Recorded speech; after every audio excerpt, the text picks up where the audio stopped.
लालसा की मारे भैया चापी कोरा भाभी सोना की बदन पर पढ़ा हो जैसे ये कोरा उदल भाभी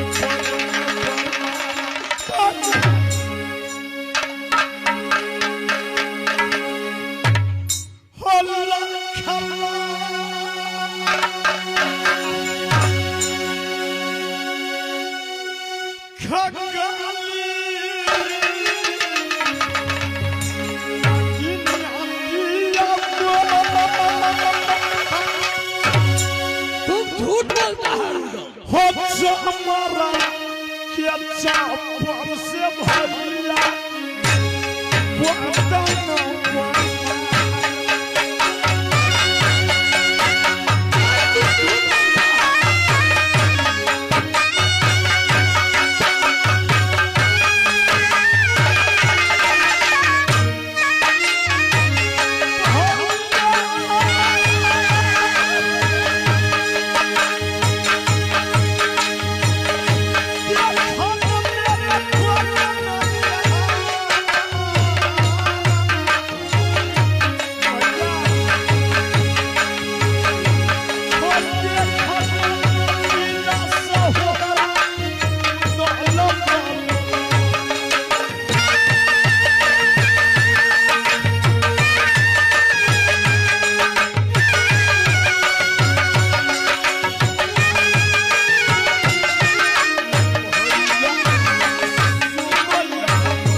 देकर जमीन पर लिटा दिया बदन पर चमड़ा की चप्पल से मारने लगी।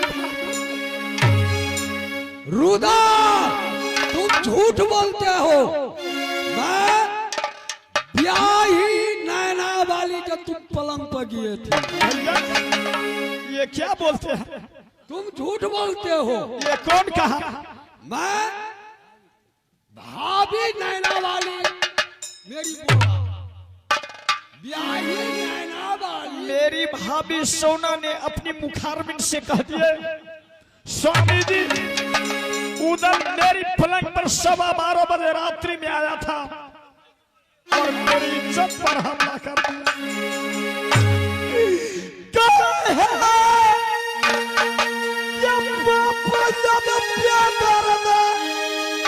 भैया चल बैठा है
आपने एक नारी की बहकावा में आकर मुझे नहीं पहचाना।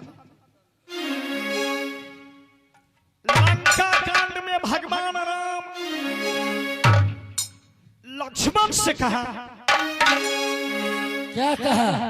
जो हम जनितो बंधु बिछोहु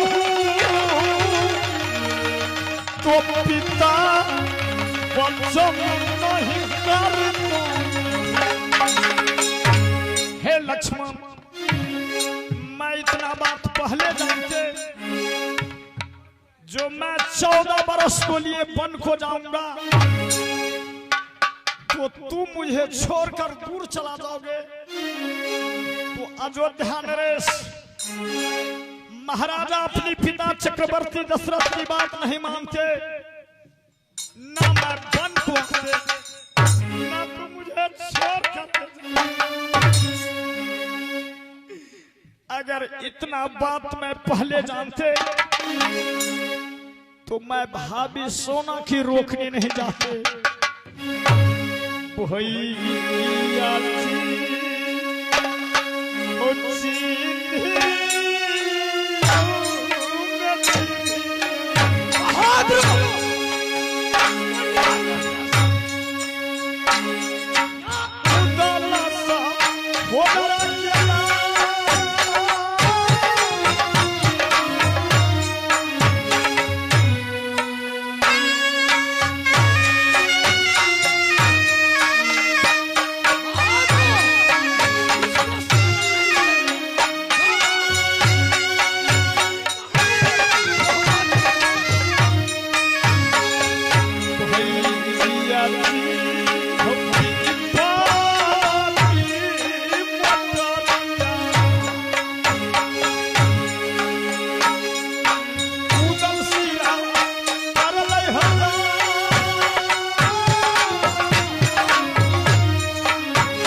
शरण नहीं मिलेगा। ये पापी है, ये पापी है, ये मोहब्बत से निकाल।